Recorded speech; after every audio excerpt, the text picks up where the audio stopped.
저는 28기고요. 예, 일단 인사부터 하고 가면 네. 강산이라 하고 현재 에이블 감정평가법인에서 지금 근무를 하고 있고요. 설명회만큼은 번호보다는 저는 반대로 이메일을 알려드리는 게 맞는 것 같은데 번호도 깔게요. 이제 요번에 역병 때문에 참가하지 못하신 분들도 많으시니까요. 궁금한 사항 있으면 전화도 좋고 문자도 좋고 카톡도 좋은데 그렇게 하면 되게 이제 서로 두서없이 가거든요. 식사하셨어요 하면서 시간도 오래 걸리니까 그냥 진짜 궁금한 사항만 딱 해서 411이에요. 4학년 11반이었거든요. 그래서 김강사 4학년 11에서 네이버로 진짜 궁금한 사람들 정리해서 주시면 오히려 저도 답변하는 게 더 서로 이제 의사소통이 편하니까요. 이메일로 주시면 되고요. 자, 스토리 설명입니다. 설명회 같은 경우는 이제 여러분들은 다 처음이고 그러는데 저는 이제 거의 매년 3-4번씩 하다 보니까 레파토리가 거의 동일한데요. 저번에 기본 강의 관련해서 했던 설명회에서 안 한 것들만 중심으로 해서 스터디에 적합하게 설명을 들어볼게요. 지금 여러분들의 목적도 그렇고 제 목적도 그렇고 여러분들의 합격을 위해서 지금 이렇게 귀중한 시간 내서 모여 있는데요. 우리가 하려는 건 이제 감정평가, 정확히 말하면 감정평가사가 되려는 거예요. 근데 평가사가 되려면 원래는 되게 여러 가지 방법이 있었어요. 면제도 있고 시험도 보는 것도 있고 아니면 로스쿨처럼 이렇게 한 가지 기관에 모여서 이제 교육시키는 방법도 있을 텐데 제일 좋은 방법은 이론상으로 제일 좋은 방법은 감정평가사가 되고 싶은 사람들을 다 모아서 일일이 다 면담을 해가지고 이 사람이 진짜 평가사로서의 자질이 있는가 같이 합숙도 해보고요. 여러 가지 방법이 있겠지만 그러기에는 현실적으로 문제가 크다 보니까 교육을 시키거나 시험을 봐서 뽑거나 이 둘 중에 하나를 선택을 해야 되는데요. 우리나라는 지금 선택하고 있는 게 이제 시험입니다. 현실적으로 다 면담하고 하지 못하고 그런 한계가 있기 때문에 시험을 보게 해서 이 기준에 맞는 사람을 뽑는 거예요. 매년 180명에서 200명 내외로 뽑는 거예요. 그러면 감정평가사가 되고 싶으면 이 시험에 합격을 해야 되는데 시험에 합격하기 위한 조건이 영어 합격을 한 사람 중에서 1차랑 2차 시험을 합격을 하면 정확히 말하면 수습평가사가 될 수 있는 자격을 이때 부여를 하는 거란 말이에요. 그리고 지금 제가 담당하고 있는 과목은 여기서 이 과목이고 그리고 지금 제가 여러분들 앞에서 계속 강의하고 이렇게 하는 이유는 이론을 강의하는 곳 있지만 궁극적으로 봤을 때는 여러분을 합격을 시키기 위해서 강의를 하는 거예요. 이론 강의를 하는 거예요. 자, 이거를 알고 일단 이제부터 제 설명을 시작할게요. 일단은 올해 같은 경우가 지금 되게 변수가 많았어요. 원래는 아시죠? 1차 3월이고 2차 6월을 봐야 되는데 지금 코로나 때문에 밀려서 6월, 9월로 됐고요. 혹시 내년에는 어떻게 될지 모르겠어요. 근데 내년도 3월이랑 6월이라 하고 보면 여러분들 지금 공부할 시간이 얼마 안 남았어요. 그래서 지금 10월 중순인데 내년에 만약에 6월에 2차를 보게 된다면 9개월 정도? 8, 9개월 남은 상태가 될 텐데 그러면 이론을 이 상황에서 어떻게 공부를 해야 되냐라고 물어보게 된다면 부동산 감정평가하는 거랑 같은 로직에 따라서 공부를 하시면 돼요. 어떤 의미냐면 우리가 평가를 하고 부동산을 분석을 해서 얼마냐를 뽑아낼 때도 결국 하는 거는 가서 보고 분석한 다음에 작성하는 거거든요. 그죠? 의뢰를 받은 다음에 가서 보고 얼마인지 분석한 다음에 감정평가서를 작성하는 거거든요. 감정평가 이론도 똑같습니다. 알고 분석하고 작성하는 건데요. 이거를 이제 조금만 더 구체화시키면 지식을 쌓고요. 문제 분석한 다음에 작성하는 건데요. 자, 지금 크게 지금 스터디 설명이지만 그 이전에 기초랑 기본 강의의 목적이 뭐냐면 아느냐를 일단 쌓는 거예요. 아냐, 지식을 쌓고 시험장에 가서 문제를 보고 작성을 하는 거거든요. 이게 스터디의 주 목적입니다. 굳이 구분해서 말씀드리자면 다시 설명해 드릴게요. 지금 제가 나와 있는 거는 여러분이 감정평가사가 되고 싶기 때문에 시험을 봐야 되는데 그중에 2차 시험 중에 시리법 중에 이론이란 과목이 있고 저는 이론을 떠나서 감정평가사 시험 그 자체를 합격시켜드리기 위해서 기본 강의와 기초 강의 때는 지식적인 측면을 다 끝냈고요. 저는 끝냈다고 생각을 해요. 그 다음에 문제 분석이나 작성을 해야 되는데, 즉, 이게 조금만 더 구체화시키면, 아냐가 아니라, 스터디의 목적은 알이 아니라, 쓰냐에 뭐 더 목적이 가 있습니다. 아시겠죠? 아는 거는 이제, 물론 아는 것도 하겠지만, 작성에 좀 더 목적이 더 있어요. 그것만 확실히 일단은 처음에 아시고 들어가시는 게 좋습니다. 그러면 이제 어떻게 쓰느냐에 관하여 스터디를 이제 기수별로 나눠서 설명을 해드리자면, 자,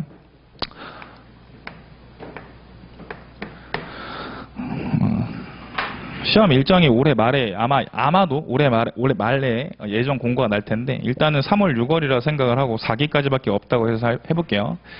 자, 이때 같은 경우는 이제 알미 아니라 이제 분석한 다음에 작성하는 게 주 목적이기 때문에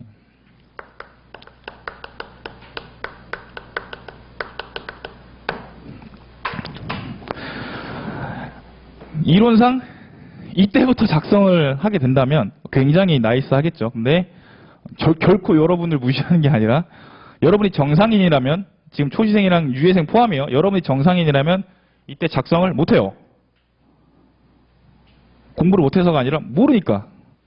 그래서 이때 중점적으로 할 건 뭐냐면 문제 분석에 더 방점을 찍을 거거든요. 문제 분석을 했으면 써야겠죠. 여기 좀 더 방점을 찍고 작성하는 것까지 이때 할 겁니다. 이때 뭐 어떻게 할 거냐면 진도별로 할 거예요. 진도별로 하면서 문제를 그 전주에 문제를 드릴 거예요. 이거 할 겁니다. 라고 이제 문제 제시를 할 거고요. 그 다음에 2기 때 들어가게 된다면 이때도 똑같습니다. 문제 분석이랑 작성은 똑같은데,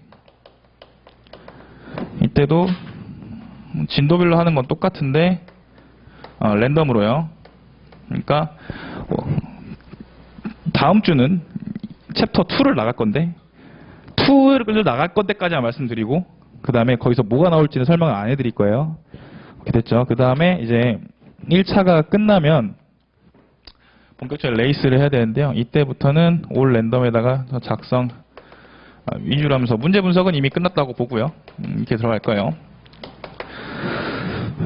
자, 그리고 여러분이 이제 다음 주부터 할 이 1기는 어떻게 해야 되냐면, 자, 저는 지금 아까도 말씀드렸지만 여러분 합격시키는 게 주 목적이라 했어요. 그러면 이론을 가르칠 때 여러 가지 루트가 있어요. 여러 가지 강사마다 이제 주안점을 두는 게 있는데요. 저는 수험생 때도 그렇고 지금도 그렇고 앞으로도 그럴 거지만 가장 좋은 이론 강의는 안 졸린 강의.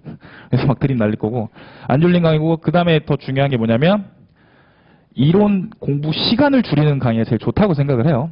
그래서 저는 이론 강의를 이때 최대한 줄이기 위해서 1기 때는 뭐 어떻게 요구를 할 거냐면, 시간이 없으시면 스터디 이외에는 이론 공부를 하지 말라고 할 거예요. 즉 1기 때는요, 제가 드리는 것만 공부하세요. 제가 드리는 것만. 나머지 시간에 실무랑 법규 공부하시면 됩니다. 그래서 올해 말까지는, 자, 이거는 동차 유예 다 통일이에요. 올해 말까지는 혹시라도 2차로 생동차나 동차 경우에는 혹시라도 2차로 공부한다면 유예생들이 2차를 당연히 공부해야겠죠. 제가 주문 드리고 싶은 거는 1기 때 이론은 제가 드리는 문제 이외에는 공부를 하지 말아라 입니다. 됐어요. 그리고 똑같죠. 이때는 제가 드리는 진도 챕터 2 하면 그 2만 공부하시고 나머지 공부하지 말아라 라고 할 거예요. 알겠죠? 왜요? 여기 실무법규 공부하셔야죠. 실무법규. 올해 실무도 그렇고 법규도 그렇고, 실무는 되게 어려웠죠. 이론이 아까 실무팀장도 말씀하셨다시피 막 사람들이 이론이 쉬웠다고는 하는데 저는 되게 어려웠거든요. 문제 분석만 잘하면 되게 쉬운 문제였는데, 아무튼 자, 이렇게 가서 2기까지 진도 딱 끝나면 이제 3, 4기에는 어떻게 들어가냐면요, 굉장히 실전적으로 들어갈 거예요.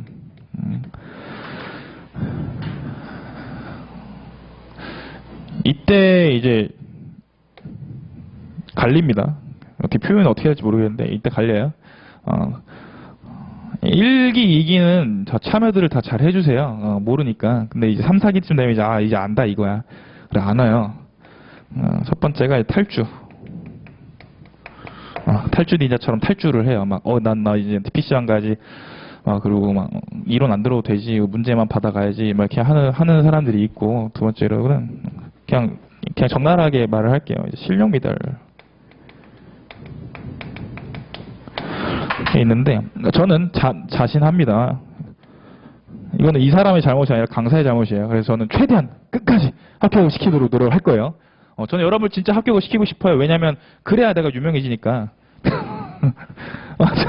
그래야 전 여러분을 위해서 합격을 하셔야 되고, 저를 위해서도 합격을 하셔야 돼요. 그래야 내가 유명해지니까. 근데, 이건 어쩔 수 없어요. 이거는 이제, 어쩔 수 없어.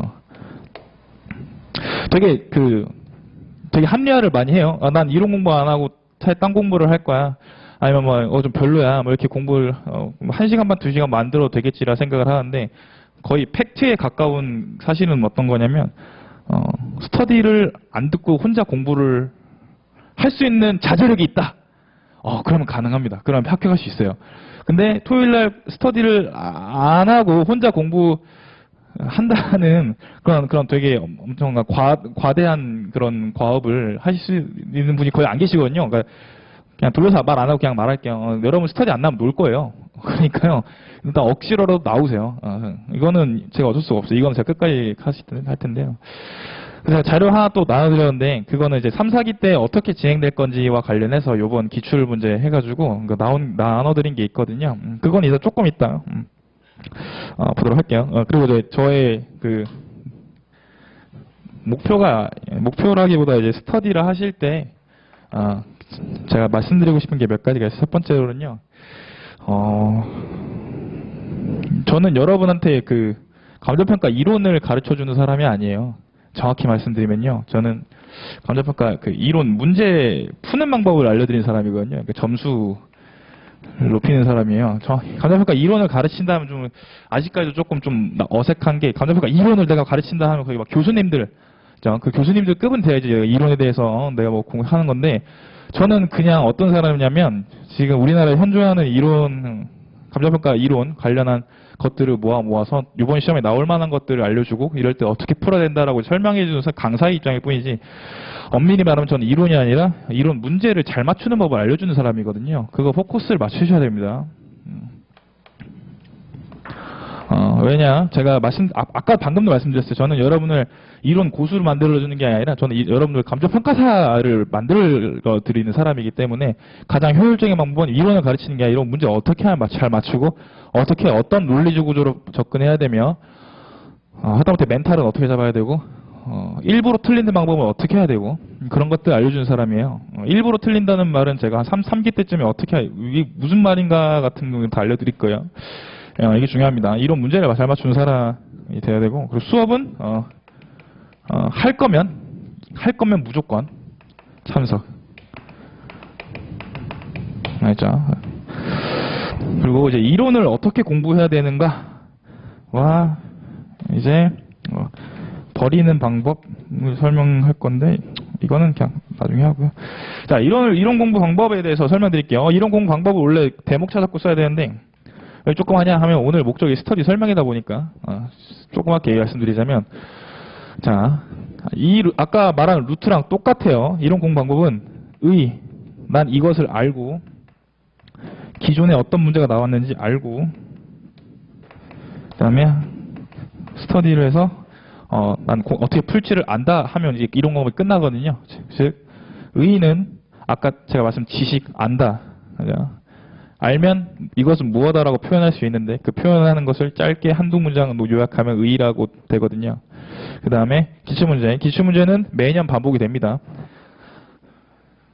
올해 문제 제가 아까 지금 자료 드린 거는 기출문제는 안 나왔는데요. 스터디에서만 나왔는데요. 기출문제 올해도 되게 반복됐어요. 7할 이상은 기출문제 반복이 되거든요. 그죠?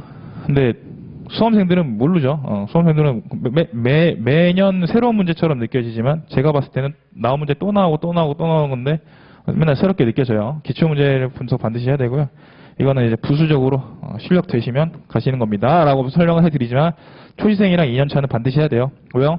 알긴 아는데 이걸 못하는, 이거 작성을 못해요. 분석도 못하고요. 아는 거랑 즉 읽는 거랑 암기하는 거랑 그거랑 말하는 거랑 쓰는 건 달라요. 달라요. 아는 거는요. 되게 어떻게 보면 되게 수동적이고 되게 쉽거든요. 안다는 자체가. 근데 말하는 건 또 달라요. 그리고 지식을 빨리 습득을 하는 거는 이것도 좀 여언이지만 관심 있고 흥미가 있는 관심사에 대해서는 굉장히 지식이 빨리 들어와요. 그리고 말하는 거나 쓰는 것도 되게 빨리 들어오고요. 예를 들어서 축구 좋아하시는 남자분들한테 이제 메시가 좋냐, 호날두가 좋냐 하면 이제 말을 막 하겠죠. 시장 가치냐 적정 가격이냐 물어보면 말을 못하고 가만히 있을 가능성이 높아요. 막 이렇게 하고 똑같습니다. 내가 재미있고 흥미 있으면 빨리 듣고 빨리 쓰게 돼요. 그러니까 이제 여러분 멘탈 관리 측면에서는 나는 감정평가를 좋아한다라고 생각하시고 수업이 들으시면 될 것 같습니다. 이거를 이제 통달하는 가장 저의 강의의 주안점은 여러분들 시험장 가서 딱 김강산만큼 쓰고 오는 걸 저는 목표로 해요. 그래서 여러분이 어떤 글쓰기 습관을 갖고 있고 어떤 습관을 갖고 있던지 간에 저는 저처럼 만들 거예요. 그래서 뭐 제가 막 엄청나게 잘하고 막 그런 건 아닌데요. 솔직히. 근데 저 정도만 하면 붙거든요. 이론. 네. 그러니까 그 정도 수준으로 만들 예정입니다. 그러니까 탈주하시면 안 돼요. 무조건 나오셔야 돼요. 진짜. 이 정도 하면 뭐 스터디 설명이다 보니까 막 깊숙하게 막 할 말 설명하기가 좀 그렇고 그리고 이제 제일 많이 여쭤보시는 게 이론 공부 방법이 첫 번째 제일 많이 여쭤보시면서 이렇게 말씀드렸고요. 두 번째는 그럼 스터디에서 어떻게 문제가 나오냐 관련해서 자료 한번 볼게요. 그 30일의 감정평가 이론 기출문제 있죠. 요건데 화면 가나요 여기로? 들어갔죠. 일단 올해 기출문제요. 제일 많이 저한테 그 상담 들어오신 것 중에 하나가 진짜 스터디에서 나오냐. 근데 뭐 찍었다는 표현은 좀 그렇고 다 나왔어요. 다 얻어 걸려서 나왔는데 이게 올해 문제거든요. 감정평가 관련 다음에 우리는 답하시오 이렇게 쭉 나와 있는 건데 그냥 깔짝깔짝 볼게요. 감정평가 개념 이건 기본 강의 제 기본서에 책에 다 있는 내용이고요. 이것도 책에 다 있는 내용이고요. 이거 기출 18회예요. 기준가치 확정 이거 스터디 때 엄청 많이 냈거든요. 보시게 된다면 가격 가치 등으로 나왔고요. 그 다음에 물음 2원에 보시면 이제 시장가치 시장가격 개념 비교하라고 설명되어 있고 다양한 제도 뭐 AI나 뭐 프로테크 이런 것들이 있는데요. 이런 것들을 통해서 시장가격을 추집할 수 있는데 필요한 이유. 그러니까 실거래가가 쫙 깔려 있는데 감정평가 왜 필요하냐. 즉 우리의 그 수입료랑 수수료랑 여러분들이 합격했을 때 이제 돈을 많이 벌 수 있는 기회가 있는데 굳이 실거래가 많은데 굳이 감정평가를 왜 해야 되냐의 문점에 대해서 결국에 실거래가가 있는데 유용성이 어떻게 되냐. 그리고 감정평가 기능, 목적, 가치 단원 얘기 나왔고요. 그 다음에 보시게 된다면 자, 실거래가가 있는데 감정평가가 필요하냐에 대해서 2기 3수 때도 냈고요. 그 다음에 가치 단원 물음 1번과 관련해서 냈고요. 그 다음에 4기 때는 실전형이라 했어요. 부동산 실거래가가 도입되면서 감정평가 활동도 필요가 없게 될 거라는 주장이 있는데 이게 맞냐라고 좀 물어봤어요. 그러니까 나왔죠. 4기 3주차예요. 뭐 이러이러한 게 있는데 자 실거래가가 많은데 감정평가 방금 적용 시 실거래가를 어떻게 반영하느냐 이것도 물어봤고요. 표지공시가 대비 개별공시지가 오류 가능성이 높은 이유 이것도 다 물어봤습니다. 이거 그러니까 지금 제가 말씀드리는 거는 뭐 다 찍고 그런 게 아니라 이거 스터디 때 어떻게 활용을 하면 실제 시험에서 문제를 풀 수 있는지 그런 걸 말씀드리는 거예요. 네, 문제 1번에서 집에 가시면서 버스나 이런 데서 보시면 좀 문제가 비슷하게 나왔거든요. 문제 2번 볼까요? 문제 2번에 물음 1번 공시지가 기준법인데 왜 표지공시를 쓰고 왜 개별공시지가를 안 쓰냐에 대해서 결국 개별공시지가는 표준공시지가보다 오류 가능성이 크고 좀 이상한 놈이다라는 걸 계속 보여줘야 되는데 일단 그거와 관련해서 보상평가 가격이랑 실거래가 가격 어떤 관계가 있는가를 제가 연기 때 물어봤고요. 그 전에 물음 2번을 보게 된다면 물음 2번에서 보면 여러분 보상평가 배웠는지 안 배웠는지 모르겠으나 보상평가든 몸평가든 간에 토지는 공시지가 기준법을 기준으로 해야 되거든요. 근데 우리 법에 거래사례비율법이라고 이제 있는데 거래사례비율법을 안 쓰고 왜 공시지가 기준법을 썼냐를 물어보는 거에 관해서 결국 시세 반영을 어디서 하느냐가 주 논점이었거든요. 그렇기 때문에 우리 법령은 토지는 표준공시지가 기준화라고 하는데 이때 토지 감정평가 3방식 즉 이때 거사비가 들어가 있는데요. 거래사례비율법을 적용해서 평가한 거랑 표준 공시지가 기준으로 평가한 거 가게 설명해라. 뭐 이런 것도 있고 공시지가 기준법에 따라서 시장가치에 도달하지 못했을 때 즉 시사 반영이 안 됐을 때 어디서 반영하느냐 또 있고요. 실거래가치 킹고제도 또 물어봤고요. 표준지 공시지가 대비 개별 공시지가의 오류 가능성이 높은 이유를 설명하시오. 오케이 다 냈었어요. 그리고 문풀 특강에서도 냈고요. 보상감정평가 시 거래사유별법 적용이 곤란한 이유에 대해서도 물어봤고요. 거래사유별법과 공시지가기준법의 차이점과 공통점 또 물어봤고요. 그 다음에 표준공시지가의 개념, 한정이고 효력, 뭐 기타 등등 여러 가지 것들 다 냈습니다. 이거는 29기 수수 시험 문제예요.